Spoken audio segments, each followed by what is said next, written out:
ભગવાન દ્વારકાધીશ રામદેવજી મહારાજની દિવ્ય દયાથી એવં સાધુ સંતો મહાપુરુષોના આશીર્વાદથી એક દિવ્ય ચેતનાની ધારા અને એ ધારાની ડાળીઓ પાંગરી અને વટવૃક્ષ બનેલું સુખરામ બાપાના તમામ ધારાઓની ચેતનાને વ્યાસગાદી ઉપરથી મારા પહેલા પ્રણામ. આવી દિવ્ય ચેતનાઓ અને એ દિવ્ય ચેતનાની ધારામાં બેસી અને આપ સર્વો ગત ગંગાની ઉપાસના કરનારા મહાપુરુષો, ભક્તજનો, જેમને આ ચેતનામાંથી કંઈક પ્રાપ્ત થયું છે, જેમને આ ચેતનામાંથી કંઈ અનુભૂતિ થઈ છે, જેમને આવી દિવ્ય ચેતનામાંથી કંઈ પ્રાપ્ત થયું છે, એવા મારા પરમ સ્નેહી આ ઝૂંપડીના મહંત ભરતદાસ બાપુ, એમના ચરણમાં વ્યાસગાદી ઉપરથી મારા પ્રણામ, એ ચેતનાને નમન. એ ધારાની દરેક ચેતનાઓના ભેખ ભગવાન, મને અમુકના નામ આવડે, અમુકના ન આવડતા હોય તો એવી ચેતનાઓને પણ મારા અહીંથી વ્યાસગાદી ઉપરથી પ્રણામ. મારો નજીકનો નાતો અંગત જ્યારે જ્યારે મારા કંઈ જીવનમાં એવું કંઈ ઘટતું હોય તો અમારે પૂજ્ય વડીલ લવ બાપુ એની પાસે બેસીને ઘણું ખરું મને પ્રાપ્ત થાય છે, ઘણું શીખું છું. ક્યારેક ક્યારેક એની આનંદમાં હોય ત્યારે એના મોઢામાંથી અમુક શબ્દ નીકળે અને એ આખો વારસો મનુબાપાનો. એવી ચેતનાને પણ હું અહીંથી પ્રણામ કરું પૂજ્ય લવ બાપુના ચરણમાં. આપ દરેક મહાપુરુષો, ભગવત ભક્તો, જે ભરતદાસ બાપુના રાહબર નીચે આવું એક માંગલિક કાર્ય જે થઈ રહ્યું છે, જેમ હમણાં જ અમારે ખેનીભાઈ વાત કરી કે મને આ ખબર નહોતી કે આ 17નો આંકડો થાય, એક એમાં વધારો કરું કે મારી કથાઓનો આંકડો 17 થાય. આ નિર્વાણ તિથિ, એ પણ નિર્વાણ તિથિ 17મી છે અને રામાપીરનો વધાવો 17નો જ થાય. એ 17ના વધાવે જ ઘોડા દોડવે. એટલે આ એક સંજોગ ઉભા થયા.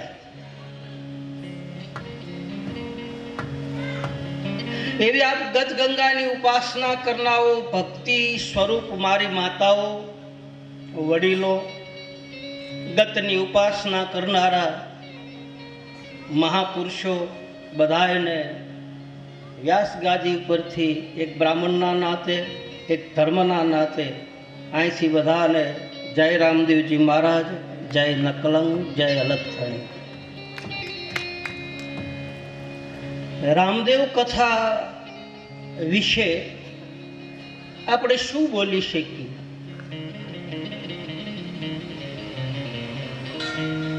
કોઈ પણ શાસ્ત્રોની શરૂઆત થાય,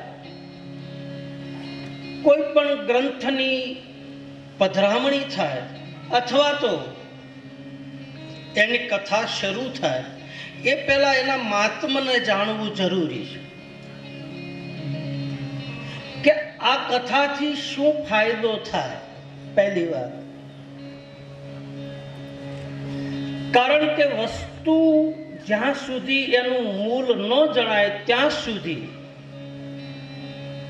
એક કથાની મૂળ કિંમત આપણને ખબર પડતી નથી. એના મૂળને જાણવું જરૂરી છે. એનું મહાત્મ શું? રામદેવ કથા એટલે શું? પહેલી વાત તો એ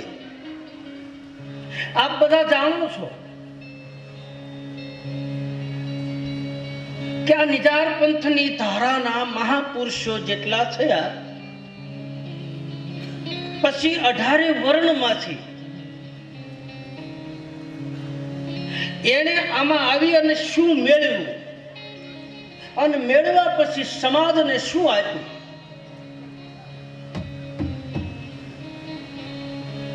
અને સમાજને આપ્યા પછી એ સમાજને કેટલો ફાયદો થયો. કથા એક એવી ધારા છે,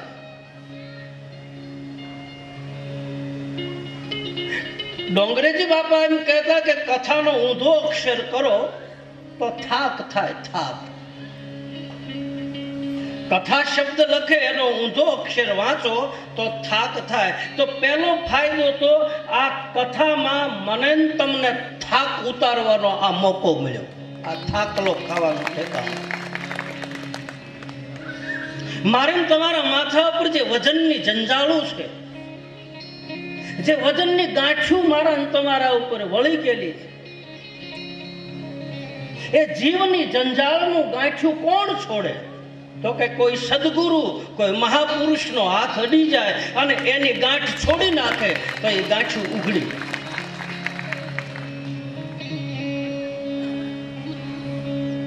ભગવાન રામ વનમાંથી અયોધ્યામાં આવ્યા, 14 વર્ષ પૂરા થયા પછીની ઘટના.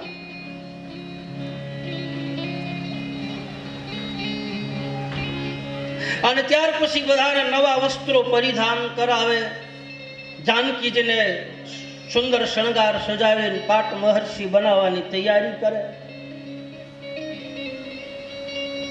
એમાં ભરતજી નંદીગ્રામમાં કુટિયા બાંધીને 14 વર્ષ સુધી સીતારામ સીતારામનું સ્મરણ કરે. પછી એના બધાની જટા ઉતરાવે. જટા એમાં ભરતજીના માથે જે જટા હોય છે, વશિષ્ઠ બાપજી ભરતનો હાથ પકડી અને રામની પાસે લાવે કે હે રાઘવ, આ ભરતને આ માથાની જટાની ગાંઠું ખોલ.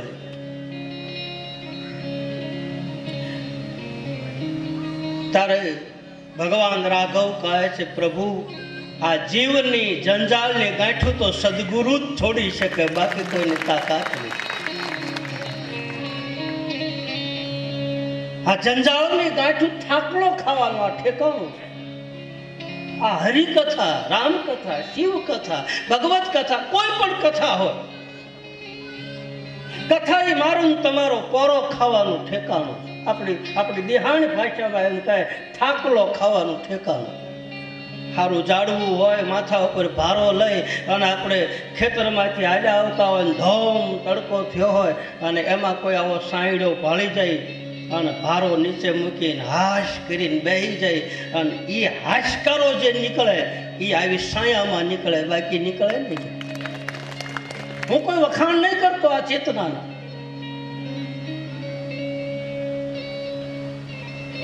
તો કથાનું મૂળ, કથાનું મહાત્મ, પહેલું તો થાક ઉતારવાનું ઠેકાણું, પહેલું માધ્યમ એ બતાવે.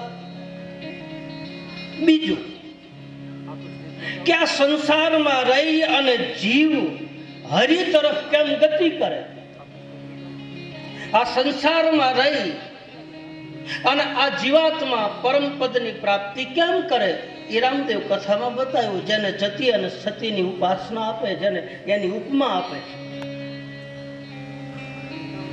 જતી સતી નર નારી શબ્દ સુરતા બ્રહ્મ ને માયા.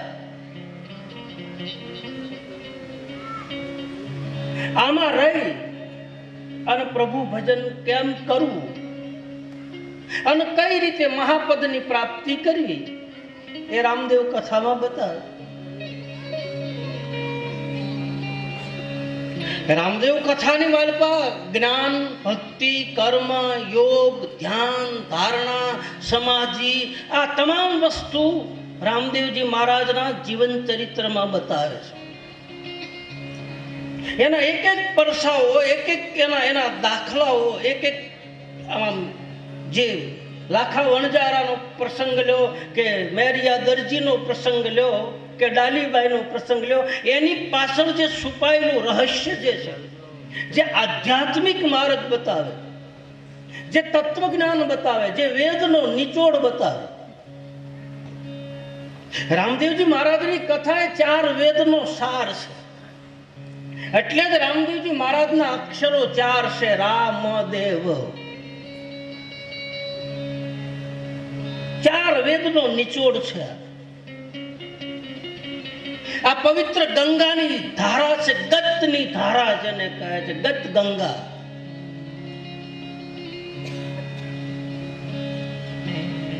આના 4 વિભાગો બતાવ્યા છે રામદેવ કથા. એક જ્ઞાનનો ઘાટ બનાવ્યો છે, એક ભક્તિનો ઘાટ બતાવે, એક કર્મનો ઘાટ બતાવે, એક શરણાગતિનો ઘાટ બતાવે, અથવા તો એક પ્રાર્થનાનો ઘાટ બતાવે, એક પુરુષાર્થનો ઘાટ બતાવે, એક પ્રતીક્ષાનો ઘાટ બતાવે અને એક પ્રાપ્તિનો ઘાટ બતાવે. અથવા તો ધર્મ, અર્થ, કામ અને મોક્ષ 4 પદાર્થ કથામાં છે. આ સાંભળવાથી, આ ભીતરમાં ઉતરવાથી આ જીવને થાકલો મળે, સંસારના ભૌતિક સુખમાંથી નિવૃત્તિ લઈ અને હરિ તરફ જવાનું ડગલા માટે પ્રવૃત્તિમાંથી નિવૃત્તિ લઈ શકે. અને ત્રીજું, પોતાના નિજ તત્વની ઓળખાણ થાય, પોતાના માયલાની ઓળખાણ થાય. આપણા દેહાંતની ભાષા આવ ગામડાની. એટલે જ આને નિજ કથા કીધી, એટલે જ આને નિજાર ધર્મની કથા કહી છે, એટલે જ આને આદિ ધર્મની કથા કીધી, એટલે જ આને જૂના ધર્મની કથા કહી, એટલે જ આને મહાધર્મની કથા કીધી, એટલે જ આને બીજ ધર્મની. આને ગમે તમે નામ લો. અને મૂળ હેતુ, મુખ્ય મહાત્મા તો બતાવે કે તારા નિજ તત્વને તું ઓળખી લે ભાઈ. અને જ્યાં સુધી નિજ તત્વ ન ઓળખાય ને ભાઈ, ત્યાં સુધી બધી સાધનાઓ ખોટી એમ બતાવે સંતો. આત્મ તત્વને ઓળખ્યા વિના સાધના સર્વ જૂઠી.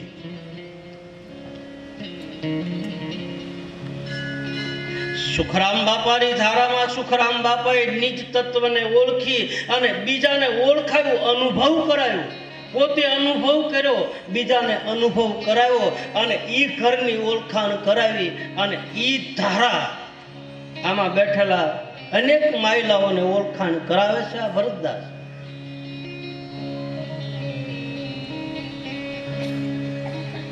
અને જ્યાં સુધી ન ઓળખો ને એ ભાઈ, મારી તમારી આજુબાજુમાં જ હોય છે. કામ દેજો બરાબર. આપ તો બધા ગુરુમુખી છો અને મને મજા આવે. આવા આવા આવા હંસગતિના બેઠા હોય અને જો મોતીડા વીણતા હોય તો માલપા પડ્યું હોય એ કાઢવું પડે. કારણ કે જાણકાર બેઠા, કિંમત કરનારા બેઠા. એક પ્રજાપતિ હતા. પ્રજાપતિ માટી ખોદતા થાય, એમાંથી હીરો નીકળ્યો. એને ખબર નથી કે આ અમૂલક મણી છે.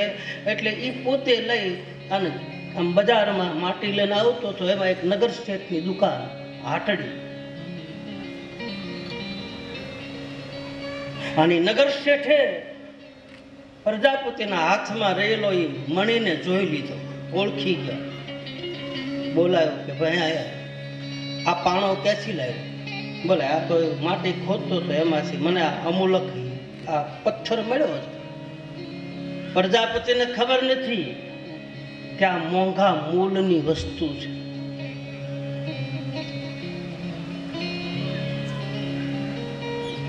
નગર શેઠે કહ્યું કે પ્રજાપતિ, આના તારા પૈસા કેટલા લેવા છે? આની શું મજૂરી લેવી? તારે આ પથ્થર વેચવો છે?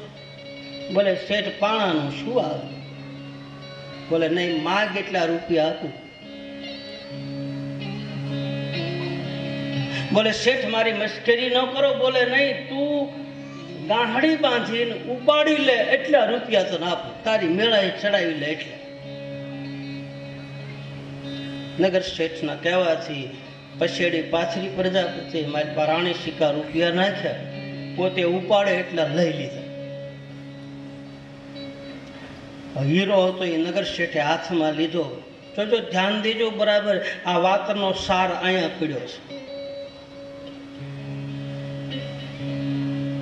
હીરો હાથમાં લઈ અને નગર શેઠ સપના જોવે છે કે મેં ઓલા કુંભારને કેવો છેતર્યો, કરોડો રૂપિયા, અબજો રૂપિયા, ખરવો રૂપિયાનો આ નંગ મેં ખાલી મામૂલી કિંમતમાં લઈ લીધું.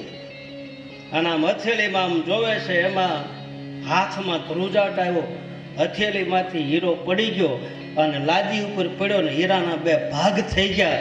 અને માલપાથી જવાબ આવ્યો, અરે રે હે નગર શેઠ, તું જાણકાર હોવા છતાંય તે મારી કિંમત આવી કરી, આ કરતા તો મારું હૈયું ફાટી જાય ને એ હારું. એમ તને જાણકાર અહીંયા બેઠા છો એટલે આ મોતીડા નાખવાનું મન થાય. એવી જગ્યાએ નાખ્યા હોય તો બાપ શું કિંમતની ખબર ન હોય.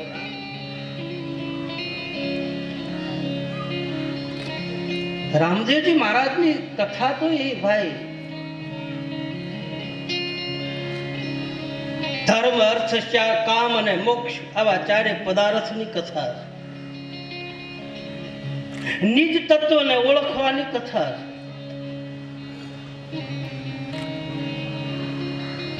અને ઓળખી લીધા પછી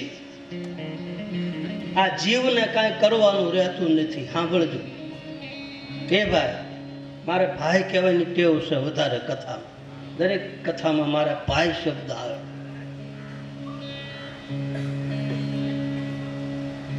નિજ તત્વને ઓળખ્યા પછી કઈ કરવાનું રહેતું નથી. એમ ગંગાસતી પાનભાઈ બતાવે, એને કરવું રે પડે નહીં બીજું.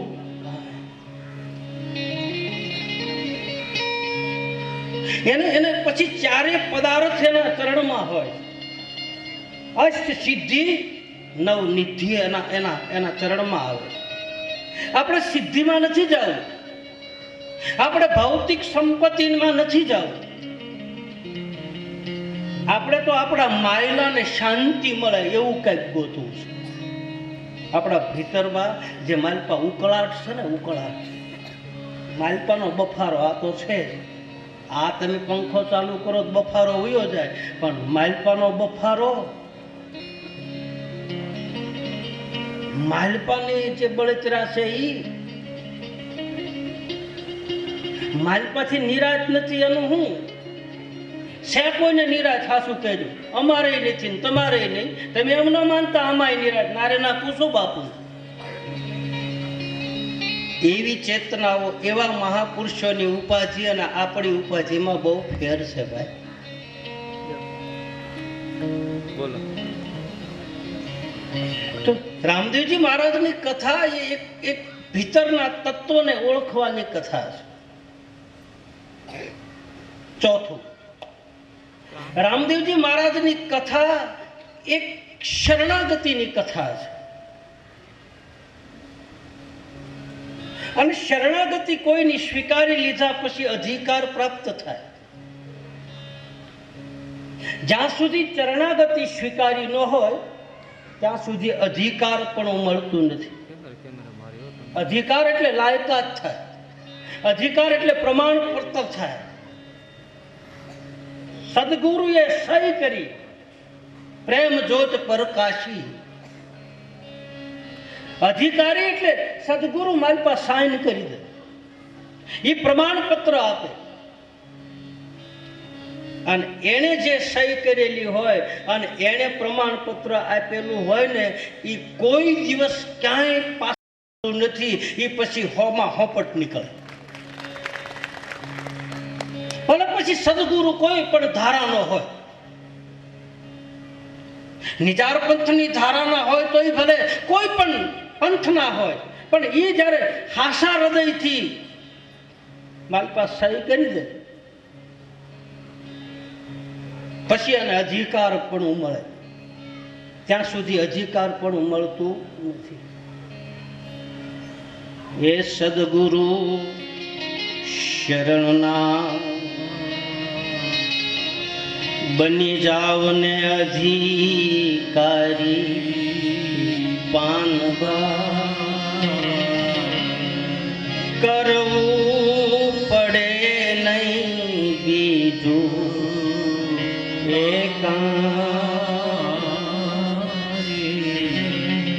સદગુરુ શરણનાથ બની જાવ અધિકારી રે કરવું પડે નહીં બીજું. અધિકાર મેળવવા માટે પાત્રતા જોઈ, લાયકાત જોઈ. આપણું ભણતર સારું હોવું જોઈએ, અને ભણતર સારું હોય તો જ આચાર્ય મારી પાસે સહી કરે. આપણા પ્રમાણપત્ર પહેલા કઢાવતા ને ગામડામાં, એમાં બધે ટકા મૂકતા, કાગળિયું આવતું. એક તમને ખબર હોય કે આની વર્તણૂક કેવી છે, આની રહેણી કેણી કેવી છે, આ કેવા ઉધામા કરેલા છે, કેટલા કાંકરા ખાઈ ગયેલો છે, કે કેટલાયની પાટીઓ ફોડી નાખેલી છે, આવું બધું પ્રમાણપત્રમાં લખતા. વર્તણૂક સારી હોય, એનો વાણી, એનું વર્તન, એનો વિચાર, એની રહેણી, એની કેણી, એની ઉઠવા બેહવાની વર્તણૂક સારી હોય ને ભાઈ, તો સદગુરુ મને તમને સહી કરી દે કે લાય બાપ, લાય હું તને સહી કરી દઉં. જા.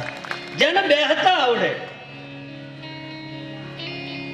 જેને સીતારામ કે નારાયણ કરતા આવડે, આ બધું ભણતર ભણવાની કથા. સદગુરુના સાનિધ્યમાં બેસી અને આજે ભણતર, હમણાં જ મારે બાપુને લવ બાપુને વાત કરી હતી કે કાન કવિ અને બાપા મનુ બાપા ની બે હારે નિહાળમાં ભણવા ગયેલા, અને બહુ સરસ મજાની એની ટ્રેક્ટરમાં સત્સંગત કરતા હતા. એક બધા એમ અમારી રમતું કરતા હતા, તમે તમારી રમતું કરતા હતા.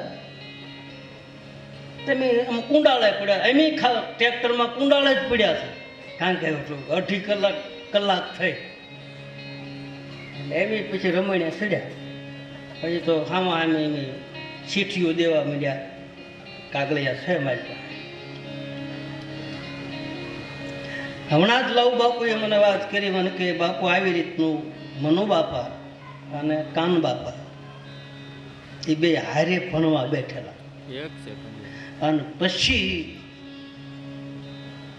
જે કવિ કાને કહ્યું છે, અને લવ બાપુએ મને કીધું, એટલા જ શબ્દો મને યાદ છે કે તમારા પિતાએ, લવ બાપાને વાત કરતા હતા કે તમારા પિતા અને હું બે 1 એકડો ભણવા માટે નિહાળમાં બે હારવાર ગયા, અને તમારા પિતાજીએ પડખે મીંડું કરી અને 9થા ભક્તિ પ્રાપ્ત કરીને 10મા મોલે પગી ગયો ને હજી હું એમ ન છું.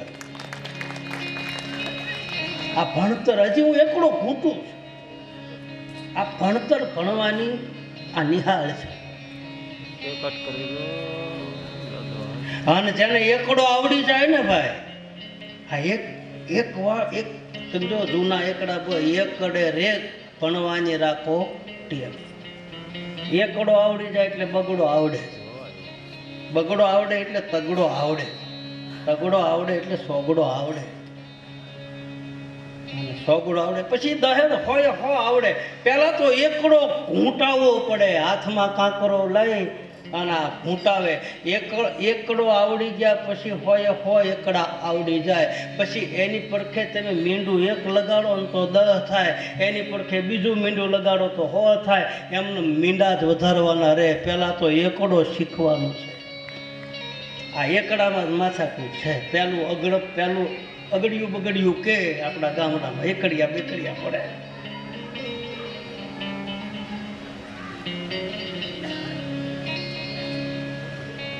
જીવતર કેમ જીવવું, જીવનમાં કેમ બધું આ બધી માયામાંથી, મોહમાંથી, આકાંક્ષામાંથી, મમતામાંથી આ જીવને આ વિષયોમાંથી કેમ છૂટવું એ આ કથા બતાવે.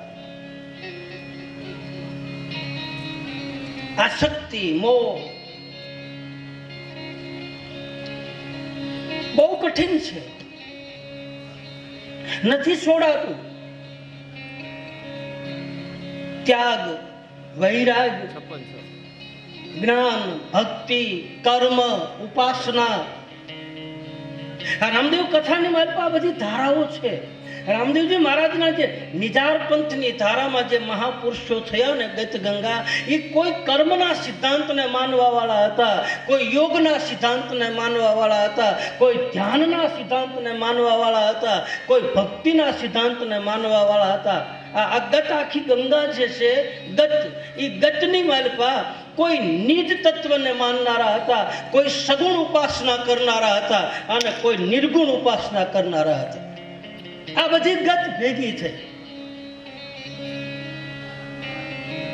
તો એનો અર્થ એ ન થાય કે આ સગુણા, નિર્ગુણા, ખોટુના, ના.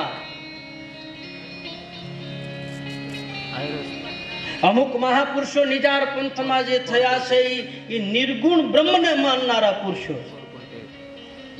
એ સગુણ આકારને નથી માનતા. એટલે જ રામદેવજી મહારાજના બે સ્વરૂપ રાખ્યા. એક જ્યોત સ્વરૂપ છે અને એક મૂર્તિ સ્વરૂપ. જ્યોત સ્વરૂપ છે નિરાકારનું પ્રતીક છે, મૂર્તિ સ્વરૂપ એ સાકારનું પ્રતીક.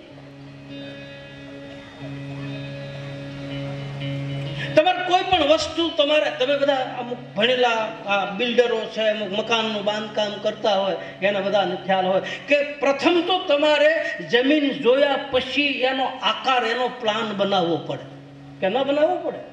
અહીંયા રસોડું કરવું પડે, અહીંયા મકાન કરવું પડે, અહીંયા સાલી મૂકવી પડે. આકાર, કાગળ ઉપર આકાર કરવો પડે, એનો પ્લાન બનાવવો પડે. અને પ્લાન બનાવ્યા પછી એનું નિર્માણ થાય અને પ્લાન બનાવ્યા આકાર બની ગયા પછી એ સાકાર બને.